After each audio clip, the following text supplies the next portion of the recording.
Mi nombre es Uriel Alejandro Chávez Márquez, soy de noveno semestre en la licenciatura de Medicina y esta es la clase de neumología. Hoy vamos a ver lo que es exploración física y neumonías atípicas impartida en la materia por el doctor Humberto Vital Carrillo. Semiología de neumología.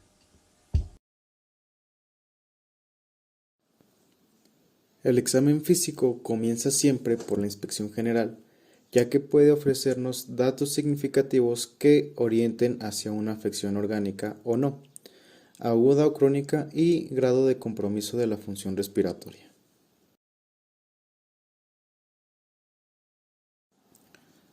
Para ello, debemos conocer que el tórax se divide en regiones topográficas en función de las líneas convencionales señaladas por los siguientes reparos anatómicos: clavícula, horquilla esternal, ángulo de Lois, que corresponde a la segunda costilla, las mamilas, que corresponde al cuarto espacio intercostal, el apéndice sifoides, el ángulo epigástrico, el reborde costal.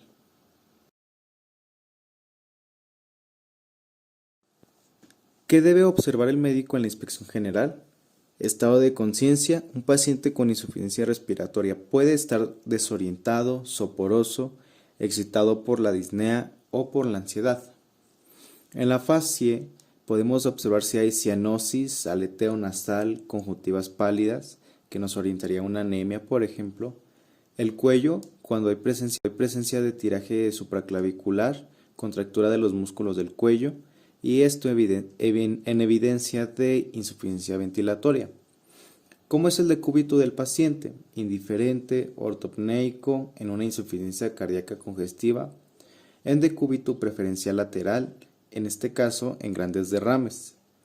¿Cómo es el estado de nutrición? La caquexia puede obedecer a cuadros respiratorios avanzados, por ejemplo cáncer de pulmón.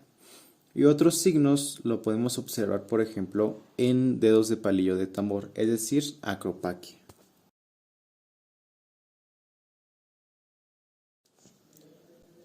¿Qué datos brinda la inspección del tórax? Por ejemplo, en piel podemos observar vesículas del herpes zóster, cicatrices por cirugías o traumatismos previos, hematomas en trauma reciente, nevus en araña y otros estigmas de las hepatopatías crónicas, por ejemplo también circulación colateral y edema en la esclavina en síndromes mediastínicos.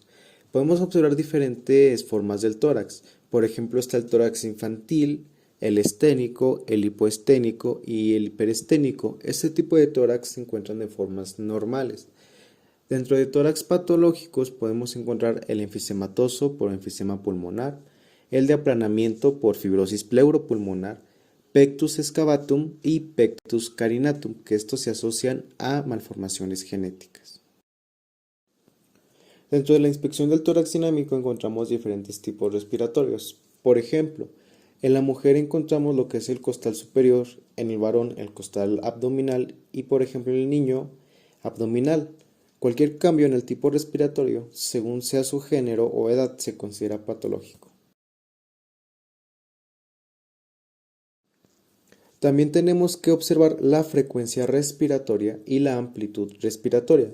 Por ejemplo, es una frecuencia respiratoria normal cuando hay ciclos de 14 a 22 o hasta 12 y 22, depende de la bibliografía donde se lea.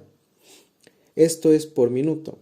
Mientras tanto, en un patrón anormal, o sea, una frecuencia respiratoria y amplitud respiratoria anormal, pues hay diferentes tipos. Por ejemplo, cuando hay aumento de la frecuencia respiratoria, es decir, mayor a 22 ciclos, se le considera taquipnea.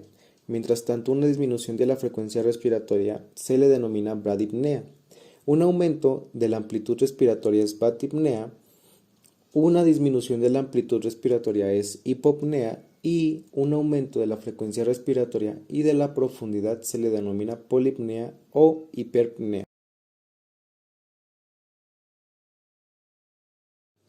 También se debe de observar el ritmo respiratorio, es decir, la relación cronológica entre la inspiración, la expiración y la apnea normal. Es 3-2-1, así se le denomina. Pero hay diferentes patrones respiratorios anormales. Por ejemplo, podemos observar lo que es la respiración suspirosa, que ésta se acompaña de una sensación de angustia y opresión precordial. Otra que es la respiración periódica de Cheyne-Stokes, que se debe fundamentalmente a un aumento de la sensibilidad al dióxido de carbono del centro respiratorio, y en este caso se produce en un paciente con insuficiencia cardíaca terminal o en afecciones del sistema nervioso central. Otro tipo respiratorio anormal es la atáxica de Biot, que es característica de la meningitis. Otro tipo respiratorio es la respiración de Kussmaul, en el cual se asocia a cuadros de acidosis metabólica.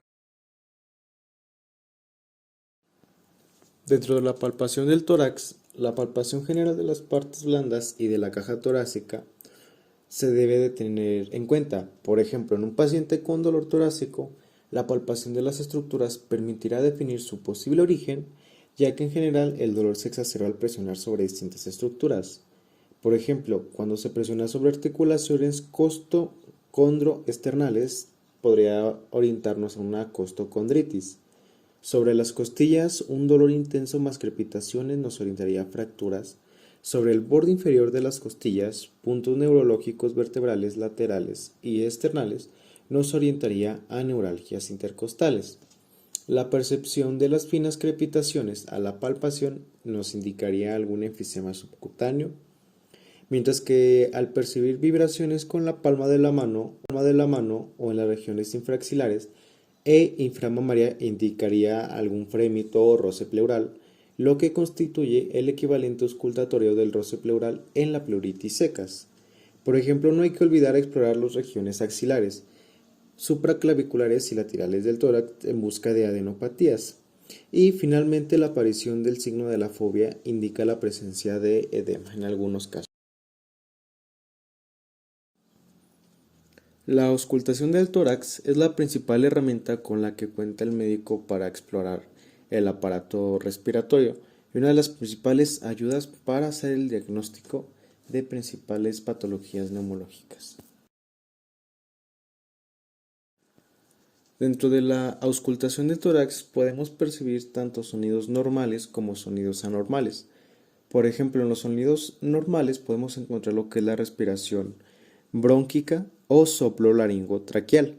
Este es un sonido áspero que es en la J aspirada, que es inspiratorio, pero también se escucha en la expiración. El murmullo vesicular es un sonido suave de los alvéolos y se escucha más en la inspiración que en la expiración. La respiración broncovesicular es el murmullo vesicular más rudo, componente expiratorio más prolongado. Dentro de los sonidos anormales podemos encontrar dos tipos de sonidos, los que son reemplazos del murmullo vesicular y los ruidos agregados. En este caso, en los reemplazos del murmullo vesicular podemos encontrar lo que es el soplo tubario, en este caso característico del síndrome de condensación, el soplo pleural, que este es muy patognomónico por un derrame o por un pulmón colapsado, el soplo cavernoso o cavitario en presencia, como su nombre lo dice, de una cavidad, y un soplo anfórico, que se observa mucho lo que es en neumotórax y es análogo al soplido de una botella.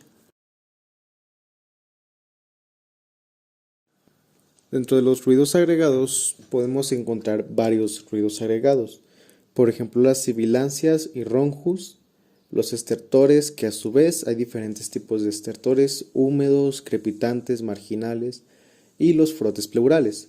Por ejemplo, las sibilancias y roncus son continuos y predominantemente expiratorios e indican obstrucción de la luz, característicos de crisis de asma y bronquitis crónica.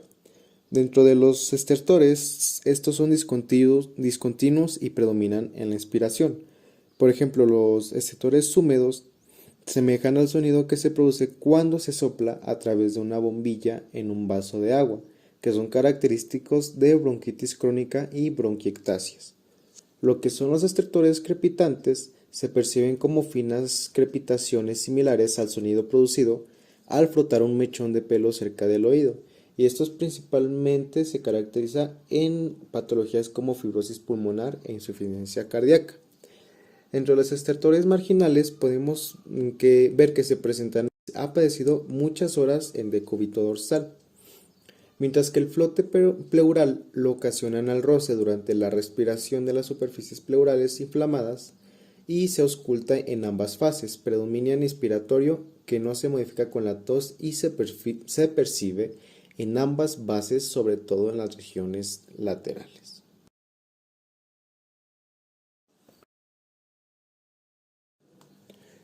Dentro de la percusión, al percutir se hacen vibrar los cuerpos elásticos y éstas emiten ondas sonoras. Estas se propagan a través del aire, llegan al oído y producen en la sensación de un sonido. Por lo tanto, al percutir permite la audición de las características de los sonidos generados al golpear determinadas zonas de la superficie corporal. Dentro de los diferentes tipos de percusión existe el submatidor, que este es un sonido intermedio por la interposición de aire entre el tórax y un órgano sólido, y este se percibe mejor en el quinto espacio intercostal. Por ejemplo, también encontramos el sonido de matidez, que encontramos o lo podemos escuchar en un pulmón privado de aire, por ejemplo, neumonía o atelectasia. Y también encontramos lo que es el timpanismo, cuando tiene contenido solamente aéreo, por ejemplo en un estómago o intestino, pero también se puede escuchar lo que en el espacio de Traube en el tórax, que permite observar dónde se encuentra el fondo gástrico dentro del tórax.